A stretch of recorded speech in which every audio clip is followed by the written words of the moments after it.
Want to win a $10,000 Rolex? Like, comment, share, subscribe.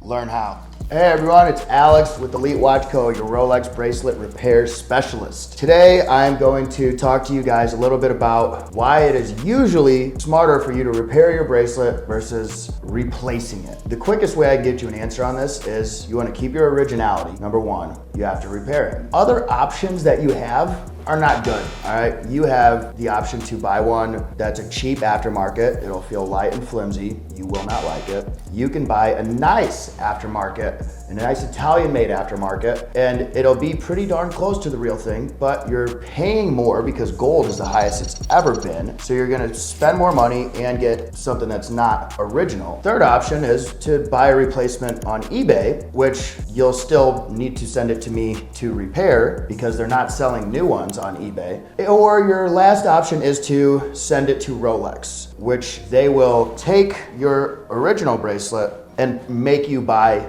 another one. This is going to be your most expensive option. In any way you look at it, you're going to keep it the most original. You're going to save yourself some money by repairing it. It's a no-brainer. Thank you for watching. If you'd enjoyed this, please give us a like, comment, and a share. Have a great day.